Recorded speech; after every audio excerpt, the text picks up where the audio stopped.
Good morning everyone. मेरे YouTube channel success की में आपका बहुत बहुत स्वागत है। आज मैं आपके लिए एक नया टॉपिक लेकर आई हूँ, नई राष्ट्रीय शिक्षा नीति 2020 यानी कि NEP 2020। आज हम इस पर चर्चा करेंगे और जानेंगे कि जो नई राष्ट्रीय शिक्षा नीति है वह क्या है। तो जो यह शिक्षा नीति है यह भारत की शिक्षा नीति है और यह क्या है, यह एक व्यापक फ्रेमवर्क होता है, ठीक है, जो देश में शिक्षा की दिशा को तय करता है। भारत सरकार द्वारा इसको 29 जुलाई 2020 में घोषित किया गया था। कब घोषित किया गया इसको? 29 जुलाई 2020 को, ठीक है। सन 1986 में जारी हुई शिक्षा नीति के बाद भारत की शिक्षा नीति में यह पहला बदलाव है, यानी कि इससे 34 वर्ष पहले सन 1986 में जारी हुई थी, यानी कि शिक्षा नीति बनाई गई थी।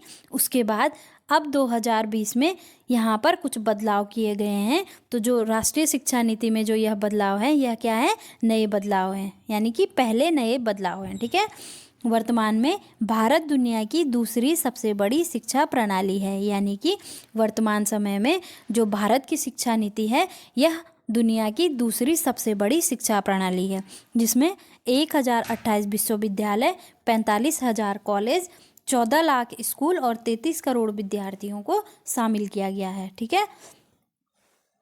जून 2017 में इसरो के पूर्व प्रमुख व प्रख्यात वैज्ञानिक डॉक्टर के कस्तूरीरंगन की अध्यक्षता में मसौदा राष्ट्रीय शिक्षा नीति का गठन किया गया है, यानी कि के कस्तूरीरंगन की अध्यक्षता में यहाँ पर इस समिति का गठन किया गया।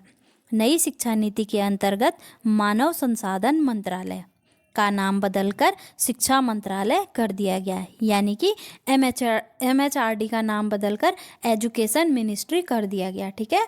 मानव संसाधन मंत्रालय से शिक्षा मंत्रालय कर दिया गया।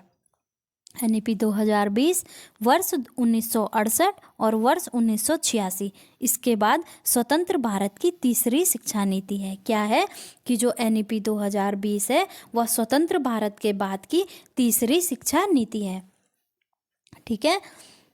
बात करते हैं मूलभूत स्तंभों की। तो जो नई शिक्षा नीति इन 5 मूलभूत स्तंभों पर आधारित है, ठीक है, जिसमें पहला है सब तक पहुंच, दूसरा है भागीदारी, तीसरा है क्वालिटी यानी कि गुणवत्ता, चौथा है किफ़ायत और पांचवा है जवाबदेही, ठीक है। यह क्या है? यह नई शिक्षा नीति के 5 मूलभूत स्तंभ हैं, ठीक है।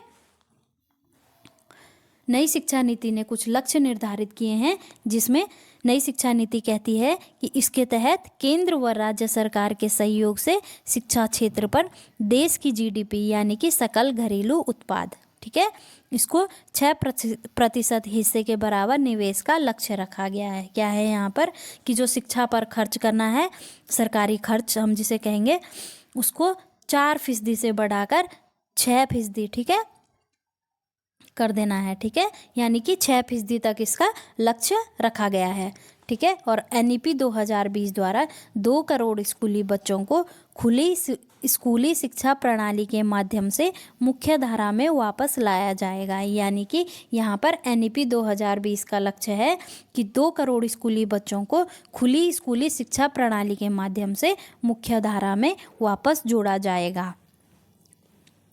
बात करते हैं राष्ट्रीय शिक्षा नीति के कुछ महत्वपूर्ण बिंदुओं पर, जो कि आपके पेपर के लिए बहुत ही महत्वपूर्ण होने वाले हैं। तो यहाँ पर जो नई शिक्षा नीति में देश में स्कूली शिक्षा का नया ढांचा है वह 5+3+3+4 के फॉर्मूले के हिसाब से होगा, ठीक है। किस हिसाब से होगा? 5+3+3+4, ठीक है, जिसमें 4 स्टेज हैं, जो कि पहली स्टेज है फाउंडेशन स्टेज, यह 3 से 8 वर्ष तक की होगी, ठीक है। इसमें 3 से 8 वर्ष तक के बच्चों को 2 हिस्सों में बांटा गया है। कितने हिस्सों में बांटा गया है? 3 से 8 वर्ष तक के बच्चों को 2 हिस्सों में बांटा गया है, ठीक है, जिसमें 3 वर्ष से 6 वर्ष की आयु के बच्चों के लिए प्री स्कूल, बाल वाटिका यानी कि आंगनबाड़ी, ठीक है, इसके माध्यम से मुफ्त सुरक्षित शिक्षा देंगे, यानी कि यहाँ पर 3 से 6 वर्ष तक के बच्चों को आंगनबाड़ी में मुफ्त शिक्षा दी जाएगी। और जो फिर अगले 2 साल हैं यहाँ पर कक्षा 1 एवं 2 में बच्चे स्कूल में पढ़ेंगे, यानी कि प्राथमिक विद्यालयों में कक्षा 1 और कक्षा 2 में शिक्षा दी जाएगी, ठीक है। दूसरी है प्रीपेटरी स्टेज, ठीक है, इसमें 8 से 11 वर्ष तक के बच्चों को रखा गया है। इस चरण में कक्षा 3 से 5 तक की पढ़ाई होगी, ठीक है। कितने की होगी? कक्षा 3 से 5 तक की, ठीक है। इस दौरान प्रयोगों के जरिए यानी कि प्रयोग करवाकर बच्चों को विज्ञान, गणित और कला पढ़ाई जाएगी।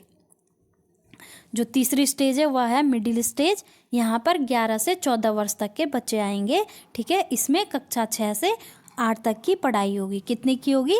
कक्षा 6 से 8 तक की पढ़ाई, ठीक है। इन कक्षाओं में विषय आधारित यानी कि विषय पर आधारित जो पाठ्यक्रम है वो पढ़ाए जाएंगे और कक्षा 6 से ही कौशल विकास कोर्स भी शुरू हो जाएंगे, यानी कि छठी कक्षा से ही कौशल विकास को शुरू किया जाएगा। और जो चौथी स्टेज है वह है सेकेंडरी स्टेज। इसमें 14 से 18 वर्ष तक के बच्चे आएंगे, ठीक है, जिसमें क्या होगा? कक्षा 9 से 12 तक की पढ़ाई 2 चरणों में की जाएगी, ठीक है। कक्षा 9 से 12 तक की पढ़ाई 2 चरणों में की जाएगी, ठीक है। यहाँ पर विषयों का गहन अध्ययन किया जाएगा, यानी कि विषय पर चर्चा की जाएगी, उनके बारे में अच्छे से पढ़ाया जाएगा और विषयों को चुनने की आज़ादी दी जाएगी, यानी कि बच्चा अपने हिसाब से अपना विषय चुन सकता है। राष्ट्रीय शिक्षा नीति 2020 में कक्षा 5 तक की शिक्षा में मातृभाषा, स्थानीय या क्षेत्रीय भाषा को अध्यापन के माध्यम के रूप में अपनाने पर बल दिया है, ठीक है। यहाँ पर जो NEP 2020 है यह कहती है कि बच्चे को अपनी मातृभाषा में या जिस भाषा में वह सुटेबल है उसी भाषा में उसको पढ़ाया जाए। उस पर ऐसा कोई भी दबाव नहीं डालना है जिसमें वह अनकंफर्टेबल या उसको अच्छा महसूस ना हो, ठीक है। तो उसको फ्रीली स्वतंत्र तरीके से उसके हिसाब से पढ़ाया जाना चाहिए, ठीक है। और यहाँ पर NEP 2020 ने त्रिभाषा फॉर्मूला में हिंदी, अंग्रेजी और क्षेत्रीय भाषा को रखा गया है, ठीक है। यहाँ पर त्रिभाषा फॉर्मूला में 3 भाषाएं रखी गई हैं जो कि हिंदी, अंग्रेजी और क्षेत्रीय भाषा है, ठीक है। और नई राष्ट्रीय शिक्षा नीति 2020 के तहत वर्ष 2030 तक सकल नामांकन अनुपात यानी कि GER, ग्रॉस इनरोलमेंट रेशियो, ठीक है, इसको 100% लाने का लक्ष्य रखा गया है।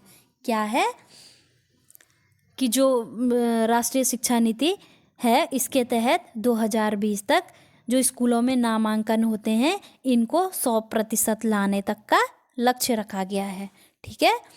तो आज के लिए इतना ही, मिलते हैं कल नेक्स्ट वीडियो में। तब तक के लिए आप पढ़ते रहिए, प्रयास करते रहिए। धन्यवाद।